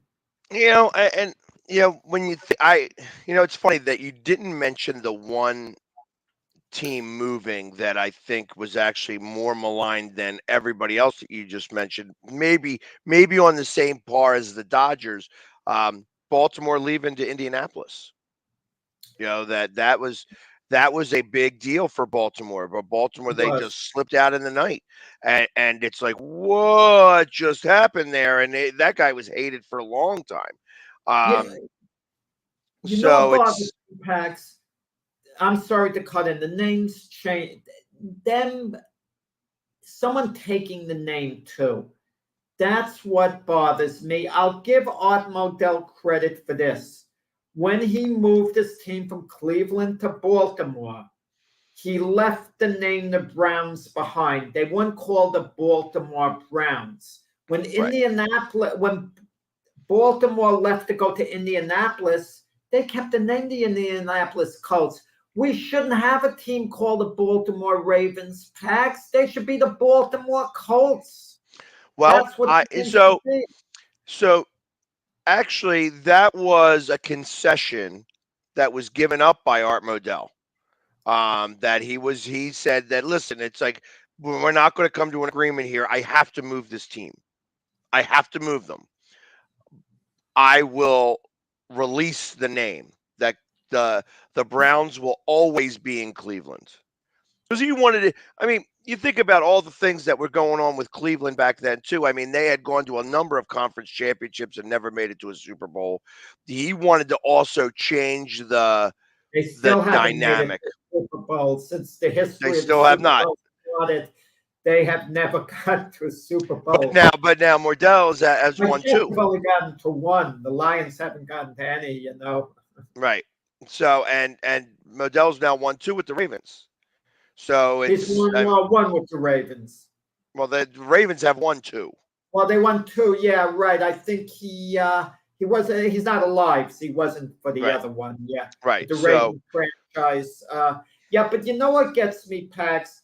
The complete hypocrisy of fans, the complete phoniness of fans when things like that happen. And let me explain, okay? The Ravens, meanwhile, the Baltimore fans, they are pouting and crying when their team goes to Indianapolis because they were great fans, the Baltimore Colt fans, great, legendary fans. So they're pouting, crying, and complaining about it as they were entitled to do. But of course, when they could get the Cleveland Browns to leave Cleveland, they put up an offer. They welcome them with open arms. They go out of their way to get another franchise to leave their city to come to them. So they're doing to another city what was done to them. So I don't want these fans complaining. You mean to tell me if Oakland can get another franchise, they wouldn't take them? But sometimes you wonder these moves good. The LA Rams, it sounds like Los Angeles, wow, a glamour city. That's where you want to go. They would have been, the LA Rams went from LA to St. Louis back to LA. So technically they're LA's team all along. They just had a big stopover in St. Louis where they won a Super Bowl and went to another one. But they would have been better off just staying in St. Louis, not coming back to LA, because they had a really good fan base in St. Louis. They're great fans. And in LA, the fans are different. Look at the San Diego Chargers. What the heck are they doing as a second team in LA? They got no identity in LA, none at all. At San Diego, they had an identity. And I don't get it. You're leaving San Diego because they're small market. But then again, the Padres can afford to pay all these big salaries playing in San Diego. There's no talk of the Padres leaving there. I just don't understand some of these moves, especially a selling out, TV revenue. I just don't get why they move. I think once in a while, it's where the owner wants to live. Remember the movie Major League? It's all fictional. But the woman was the owner, and she's joking around, but she's talking about moving the Indians to Florida. She has her mansion in Boca Raton, because you're living and you're going to be near your team. Because if you own a team, you can't be too much, I think, of an absentee owner. You can't be in Florida 11 months out of the year and then come to Cleveland for 1 month and tidy up business and then go back.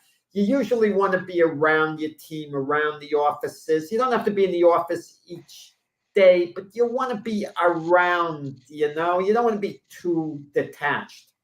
Right. No, and I agree. And it's funny that you bring up that movie because ultimately that's, it was that movie that actually spawned teams actually playing in Florida. Not that the Rays or the Marlins have even gotten very much of a fan base. I mean, the Marlins did win a couple of World Series, and the Rays have been to the World Series a couple of times, but they still have a difficult time, getting people into those stadiums. I look at this, when I think about football and how these teams have moved around, and you're right, I think that San Diego should have been, shouldn't have moved. The move into LA was ridiculous to me because LA doesn't have a fan base. The LA cares about the Dodgers and that's it. They barely care about the Kings. They have a hard time selling out an 18,000 seat arena for the Kings. They care about the Lakers. They barely care about the Clippers. So you got the Lakers and the Dodgers, and that's it. That's what happens in LA, in terms of sports. But what bothers me, these cities who have the second teams, I'm not a big believer in it, but once you have two teams for a while, I'm not for getting rid of one for another one moving if the fan base is supporting the two teams. As you just mentioned, the LA Clippers, wouldn't they be better off in Seattle? Okay, who once had an NBA franchise? I mean, and them playing in LA, playing second fiddle to the Lakers. Well, you know what? It's funny because the Clippers own the stadium. It's the LA Clippers stadium that the Lakers play in. So that's the funny part about that. So Well, you have Lakers to are move. not going to move. The Lakers is one of the great sports franchises. The LA Lakers, to lose that can't be. Look, in New York, the teams are supported. The Mets are supported. The Yankees obviously are supported. They have strong fan bases. It wouldn't make sense for either to move. I mean, the Knicks and the Brooklyn Nets, I'm going to tell you, if the Brooklyn Nets ever moved, it wouldn't be considered a sports disaster for the city. I think the city would be fine. The Knicks are an establishment. They can't move no matter what. They have to be there. The Knicks are too much entrenched. Like the Rangers are too solid. If the Islanders moved, they've got a nice little fan base, the Islanders, but it's very internal. It doesn't go into the heart of the sports city like the Rangers would. So, the Giants and the Jets, they have their fan bases at this point, but they're not even, the Giants and the Jets play in Jersey.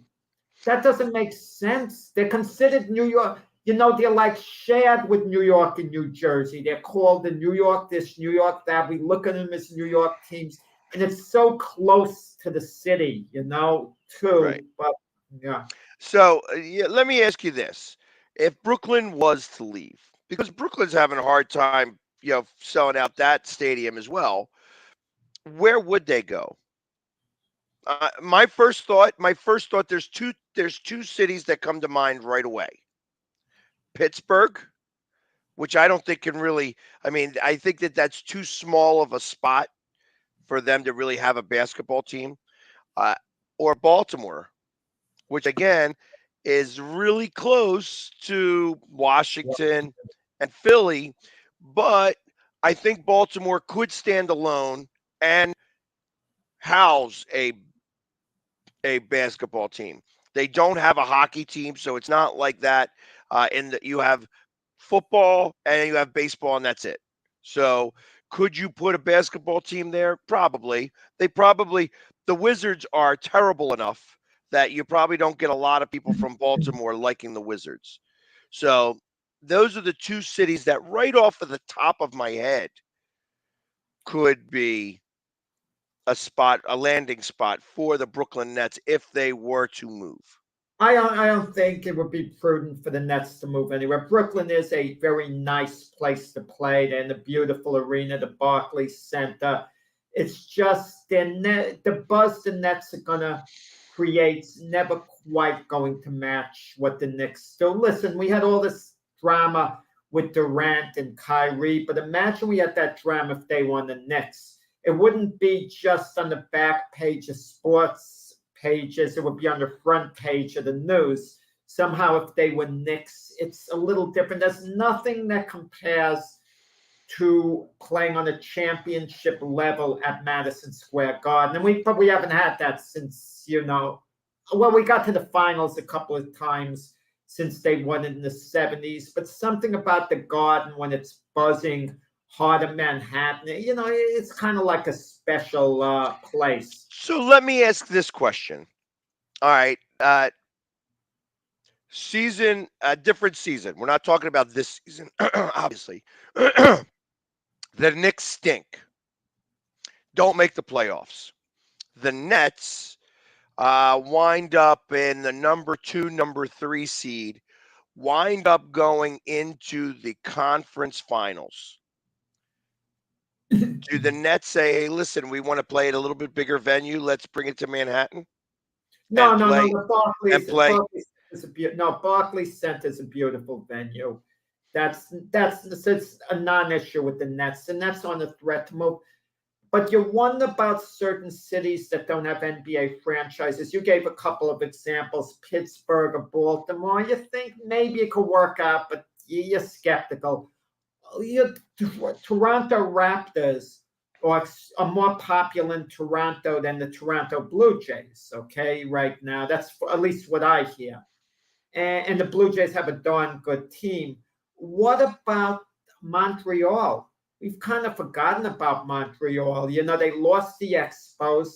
And that's a major city. Imagine the Nets went to Montreal. Would they create the type of buzz in Montreal that the Raptors are doing in Toronto? Very strong fan base, exciting. The young people would take to them. Would they be appreciated more in Montreal than they are in Brooklyn? I don't know about Montreal, but I would think more in Quebec. I think Montreal is owned by the Canadians and the Alouettes. You know, I mean, we never talk about Canadian football, but the Alouettes are a really big deal up there. They couldn't handle baseball. I don't think they could handle basketball. You know, I just don't see that in Montreal. However, I do see it in Quebec. Quebec doesn't have any major franchises. They do have a major it's the capital of Canada, you know what I mean, up there. So there's a lot to do and there's a lot of people there.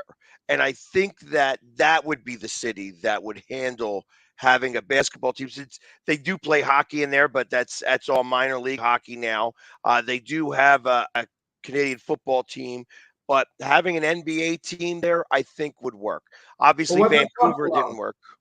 Buffalo, they went, they had a franchise that they lost. Bob McAdoo was one of their stars ages ago.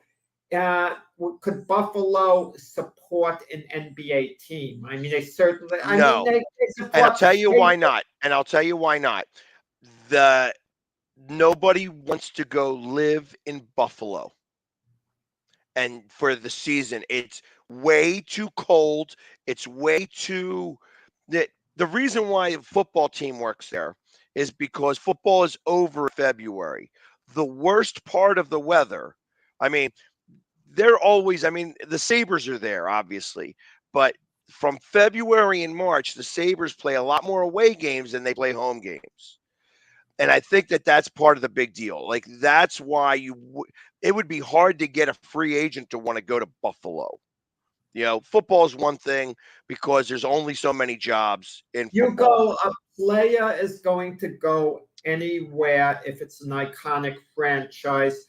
A case in point would have been Green Bay. Maybe not at this moment, but when Green Bay was contending for the Super Bowls with Aaron Rodgers as their QB, it was a destination place. A player look and say, wow, Green Bay could win it. They got Aaron Rodgers. They got this. They got a really top team.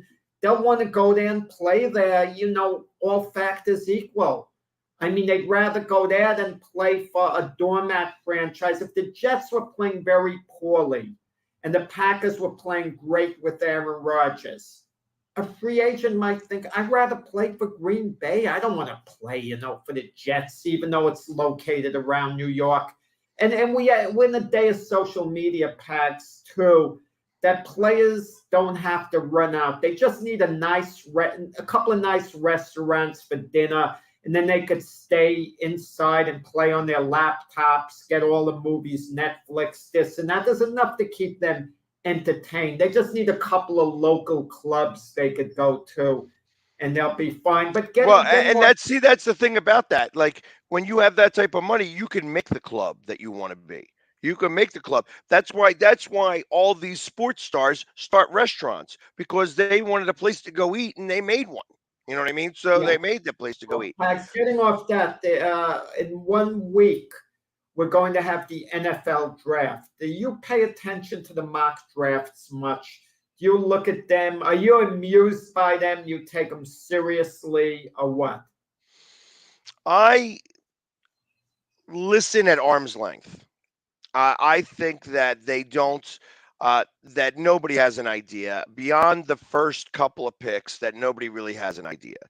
I have been thinking about, of course, what the Eagles are going to do. And, I'm going to be there at the draft. I am not necessarily a draft guy in terms of knowing who all the college players are coming out.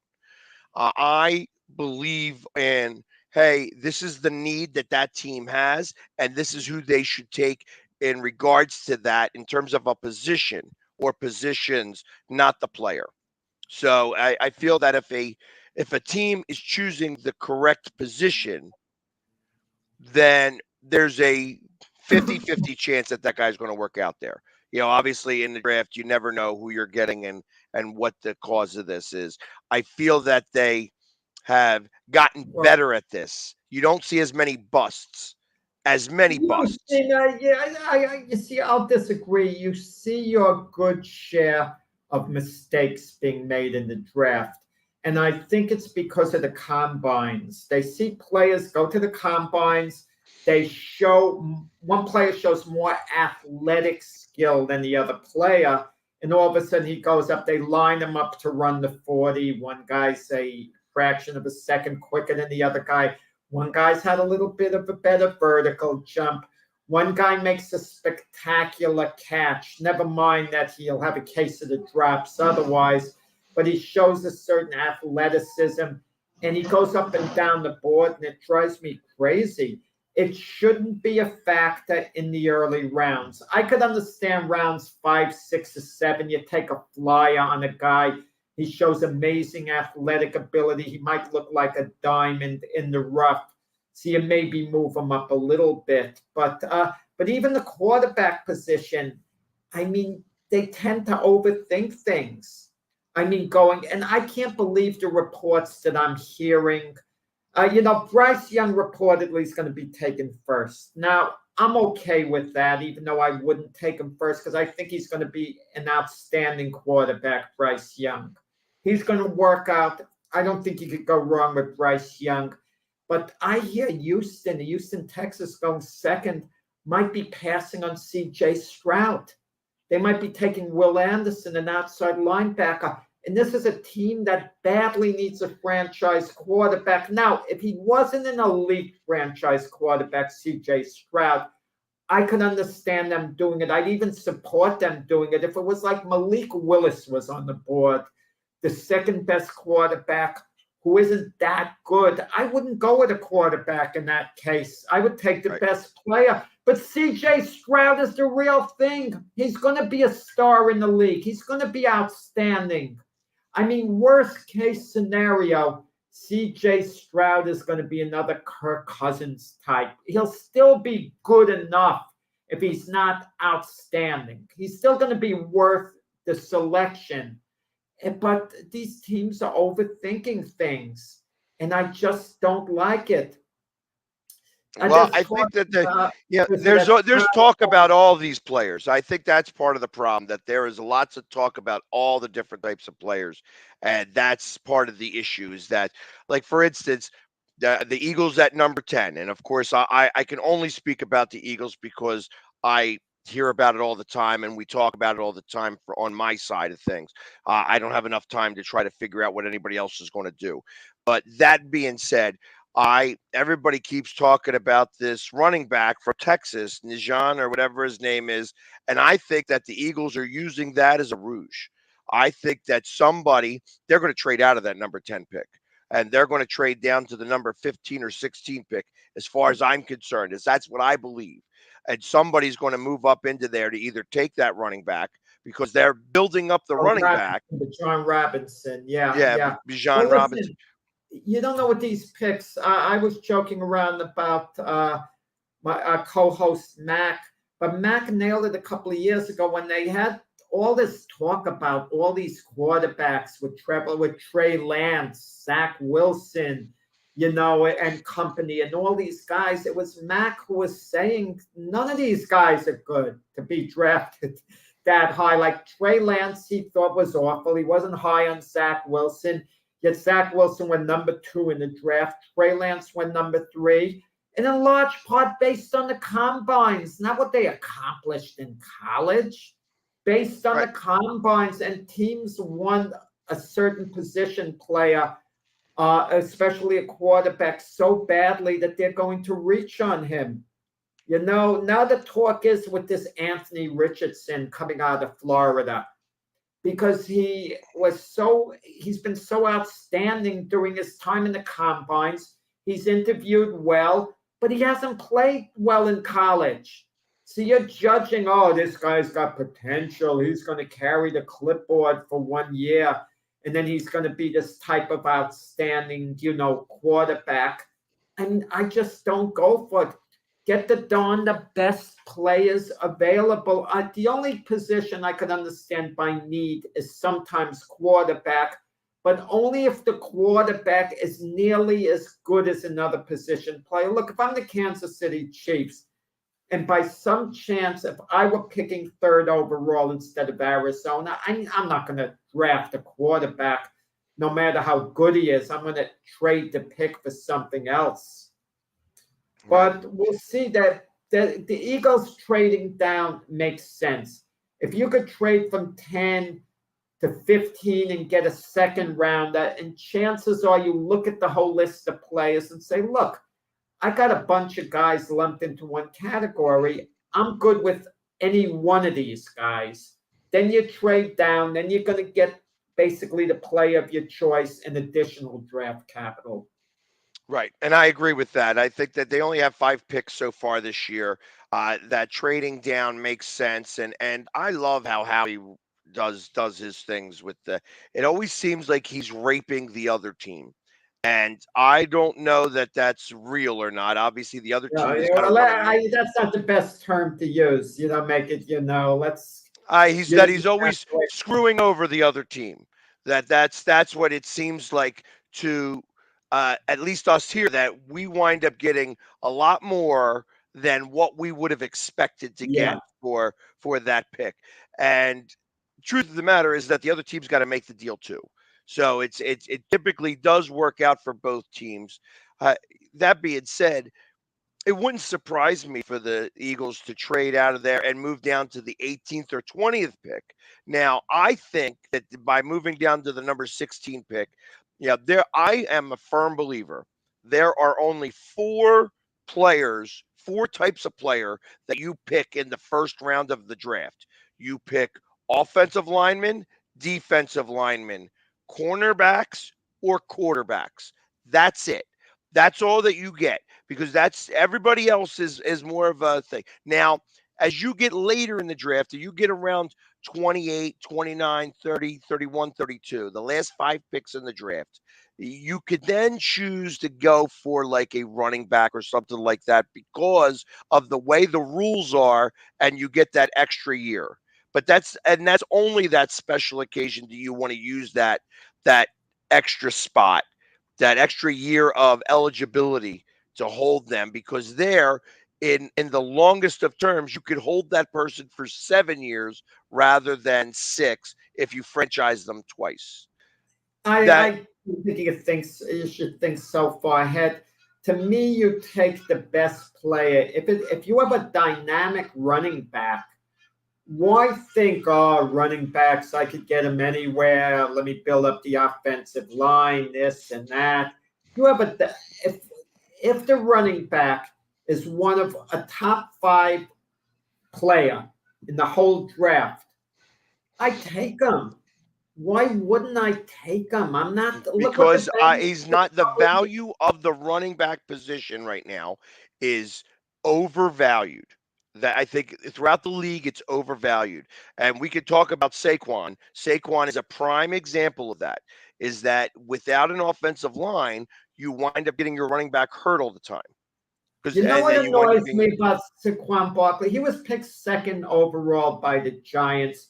And people are trying to point out, oh, what a mistake. They needed this or that. It wasn't a mistake. Saquon Barkley's been outstanding for the Giants when he's been there. He's their best offensive player. To me, the pick was validated. Look, during that draft, the Browns took Baker Mayfield first. The Giants took Saquon Barkley after. What was going to be, with the Jets? I mean, look what the picks afterwards. Sam Darnold with the Jets. I mean, come on. That didn't exactly work out that great. I think about who was the offensive lineman in that draft, the first offensive lineman picked in that draft, who was the first defensive lineman picked in that draft. That's where I go. I don't think you're right. The quarterbacks, unless you are in absolute need of a quarterback, And the Jets are always in absolute need of the quarterback. That's the problem with the Jets franchises in total. They're always looking for a quarterback, and until they get that quarterback, they're going to always have an issue. What is So plan B for the Jets? This Aaron Rodgers situation. I don't like what's going on as a Jet fan. I didn't like it from the beginning. If you can't come to an agreement on an Aaron Rodgers deal in the beginning, this thing has been lingering on, and both sides aren't looking elsewhere, supposedly. That's what makes it interesting. No one is bluffing anyone else. The Jets aren't saying we're looking elsewhere if we can't make a deal. And the Packers the same way. It's like they don't want to tick off Aaron Rodgers, anyone.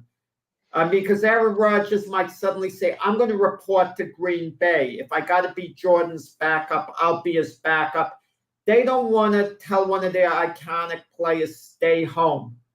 They can't. They have to pay Aaron Rodgers. If he shows up at camp, that's a pretty expensive backup quarterback, I'll tell you. So they're in the spot, and the Jets don't want to tick off Aaron Rodgers by saying they might look elsewhere. It's funny because I'm assuming this is Mac or Linda, one or the other, that's saying that he goes to the 49ers. I wouldn't. That's not an unrealistic thought process at this point now. I wouldn't be surprised to see a major flurry of action on next Wednesday about this. That either that gets done, or that I would not be surprised if you saw something like this happen where Rodgers goes to the 49ers, that the Jets overpay maybe 2, possibly 3 first-round picks for Lamar Jackson. But Rodgers can kind of detour, saying he doesn't want to go to the 49ers. He's already said he wants to go to the Jets. He made it clear that's what he's looking for. He wants to go somewhere else. That's where he wants to go. He wants to go somewhere else, and he wants to compete for a championship. That's really, let's face it, Rodgers he's still a competitor. He still wants to be able to play on a team and be able to get them to the promised land. He's going to imagine the 49ers with Rodgers. The 49ers right now, I think, are the 3rd favorite in all of the NFL to win the Super Bowl. They would jump to number 1. They would jump above Kansas City right now, because it's like, but if he wins the Super Bowl with the Jets, you know how big that is for his legacy. But if he wins another Super Bowl in general, it'll be big for his legacy. It doesn't matter where he's at. His legacy is going to be his legacy no matter what. A little more in New York. Look at the case of Peyton Manning. He won one at Indianapolis. He won another one with Denver. So it's good he won 2. But when we now talk about the short list of greatest quarterbacks of all time, Peyton Manning is in the discussion, of course, but virtually everyone is going to pick Brady over Manning based on the amount of Super Bowls, okay? I mean, how many people are going to say, well, Manning was the greater quarterback of the 2? I mean, if they had to rate him, who goes ahead? No. And the reason why I would always put Brady above Manning is because Manning, when it came to big games, never came up as big as he needed to. I know he won 2 Super Bowls. Was it his fault? Some of it was. And you even go back to bowl games. He was never he was a great quarterback, but when it came to big games, he would start overthinking. And I think that was part of the issue. He would start to overthink himself, and that become a problem. So that's why I put him down as a second tier to Brady, to Montana. You know what I mean? So I think Brady and Montana in one group, the 2 of them together. Does Johnny Unitas join them, or is he considered from another era, even though he's the beginning of the Super Bowl era? I would say that he probably is there. That he probably was a great enough quarterback. Now I don't know his body of work because it was before my time. But won 2 NFL championships before the Super Bowl, and was on 1 Super Bowl winner Yeah. And also played great when he wasn't winning Super Bowls. So it's like there was, in the time of quarterbacks back then, he was a great quarterback back then. So I got to imagine that he was of that same ilk. Now, Yeah. because it's before my time, I can't really say that because I don't see his body of work. I can only go by what he's done as a quarterback, and what he's done kind of puts him into that elite status. What about Specifically Dan because Marino? Dan Marino, no Super Bowl wins, went to only one, and as good a pure passer as anyone, yet he's not quite in the discussion. right, because he also had his set of problems. When it came to big games, he would come up a little small. And you could say that he didn't have the receivers, but I mean, I remember Super Duper and those other guys that were on that team. I mean, he had a Hall of Fame coach, he had a Hall of Fame talent around him, and he is a Hall of Famer. But it's like, you can kind of like even putting Breeze in that same. Breeze won one Super Bowl. You know what I mean? He won the one, and that brings him above Marino a little bit. But truth of the matter is I put him and Marino in the same class. But you know who we completely ignore? And to me, he's not one of the greatest quarterbacks of all time, but he was a heck of a quarterback. Terry Bradshaw, 4-0 in Super Bowls. Same record in Super Bowls as Joe Montana, yet no one puts him into the Montana category. Is it because Joe Montana could pull out games at the end, thrilling finishes, like that went back to college in the Cotton Bowl with Notre Dame? And then, of course, and against the Cowboys in that famous playoff game, and to lead the Super Bowl drive to upend the Bengals. He didn't quite need that. And it seemed that Bradshaw was surrounded by so many more great players. I shouldn't say so many more, but it seemed he had legendary players around him with the Steelers. When you think of the Steelers Super Bowls, Super Bowls, what is the first thing you think about? When you think about all the Steelers Super Bowls, what's the first thing you think about? The Iron Curtain. The Steel Curtain. The Steel Curtain. Steel Curtain. I'm sorry. But then you look at the players he had on offense around him. Lynn Swann, Franco Harris. I mean, he had a great offensive line in front of him too. I mean, so there's a lot. There's a lot that went in, and I think Troy Aikman was 3-0 in Super Bowls. Okay, close, but we don't put Aikman in the all-time great category. We put him like that little level below. We even put Bradshaw and Aikman behind Brett Favre, who didn't have that Super Bowl resume. But you know what? And you want to know why I think that is? When I think of Aikman and you look at Aikman's numbers, I mean, they were good, but when you're thinking about great quarterbacks, when we're talking about elite quarterbacks, they're more pedestrian.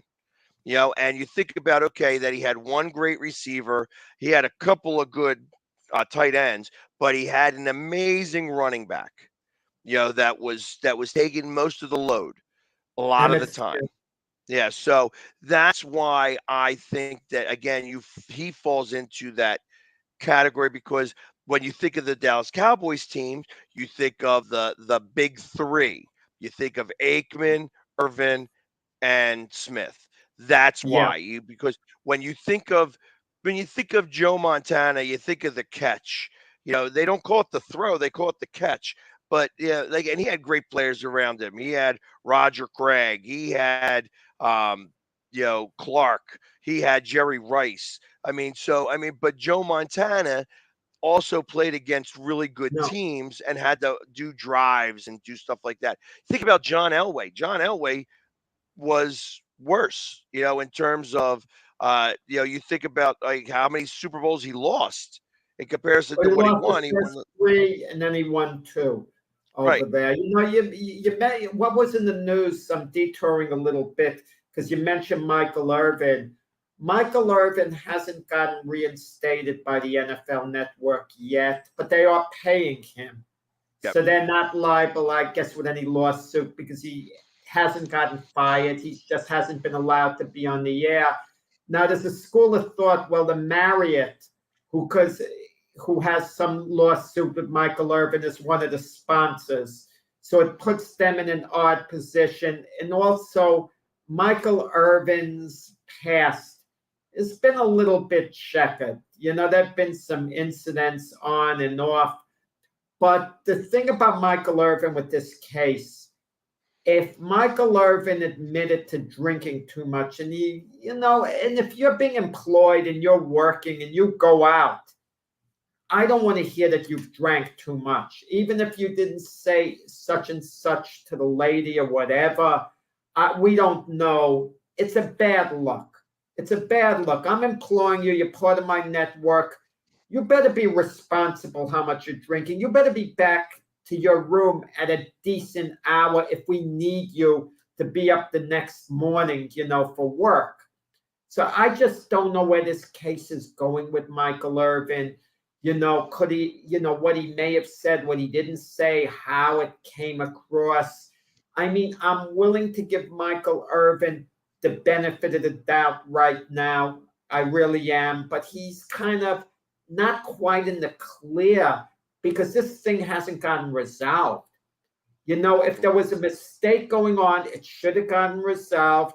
Somehow, he's suing the Marriott. The Marriott isn't giving in right now.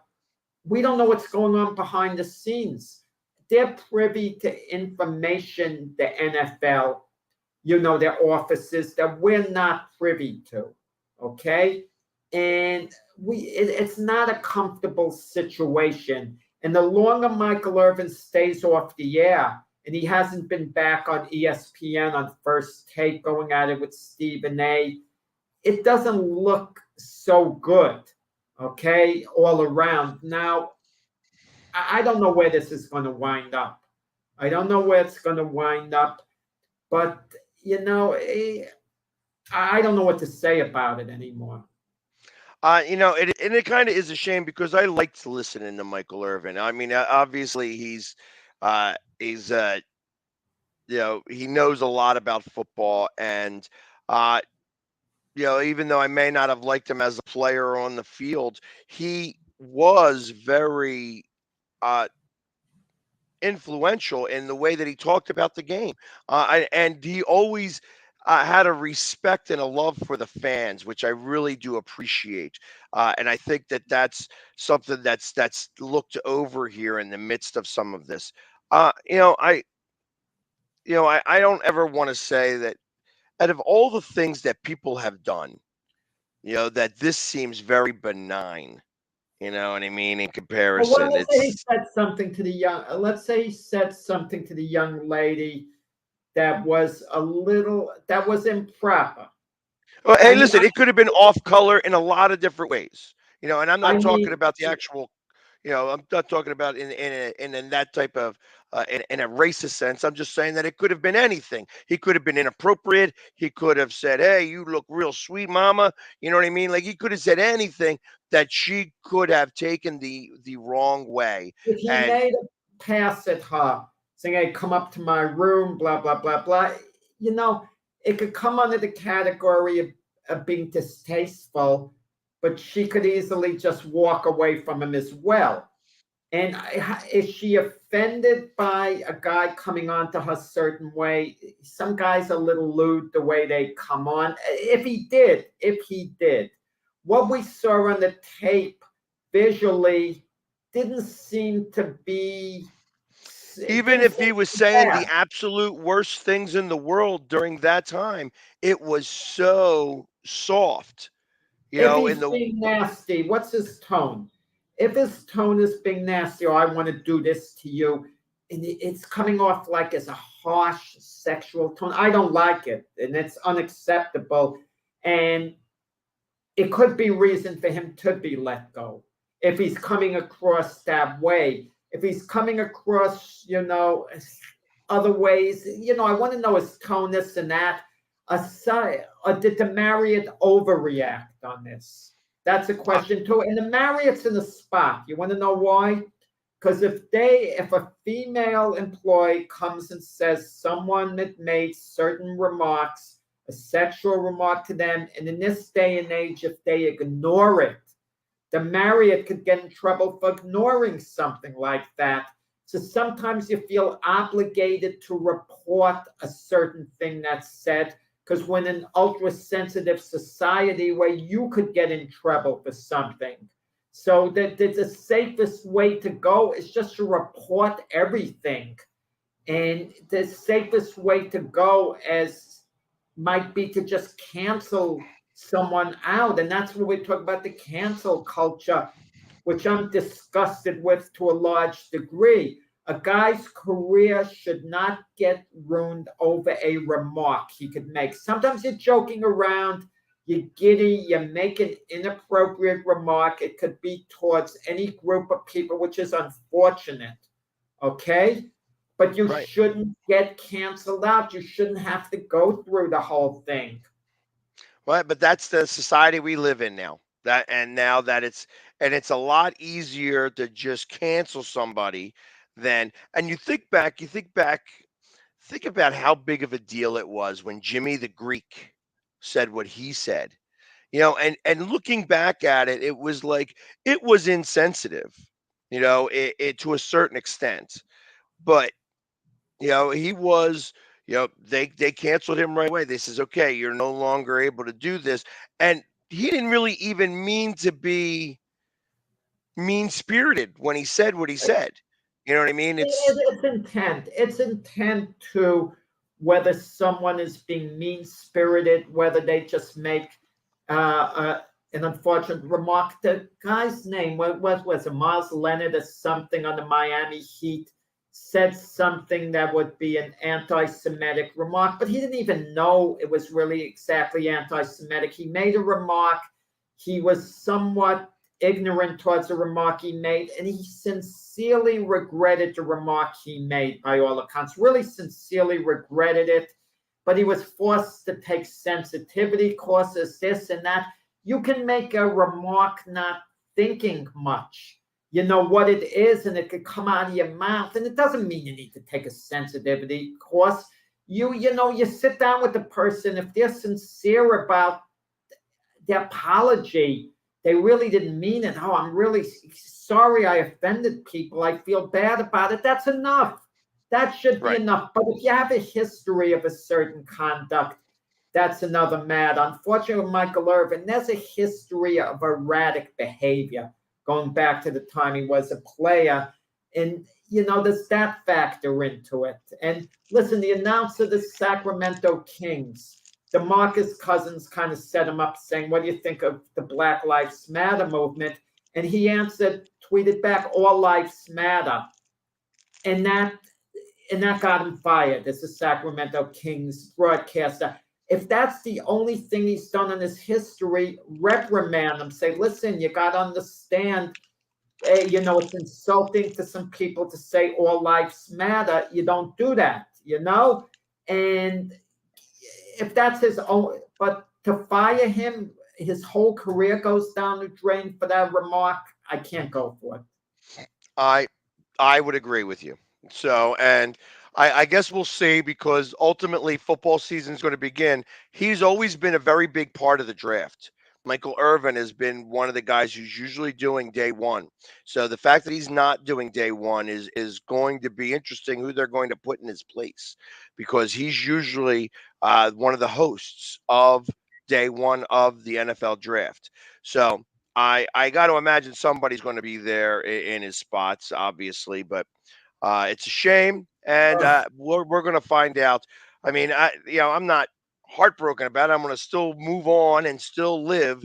But, ultimately, I agree with you. I'm not a big fan of the cancel culture and the way that it does things right now. But that being said, we are at the top of the hour here. And so we're going to be done for the day. If you are in Delaware, Newcastle, Delaware today, I am going to be a celebrity bartender doing some charity work for the Eagles Autism Foundation over at Klondike Kate's. So come check me out there. We're going to be there from 6 to 10. A lot of Eagles cheerleaders, swoop, lot of Eagles fans going to be there, all at Klondike Kate today from 6 to 10. Otherwise, Jack, thank you very much. And we will be back tomorrow where Mac will be the host again. And I'll be coming on along with Byron and everybody else that shows up. Everybody have a great Earth Day and take care. Okay.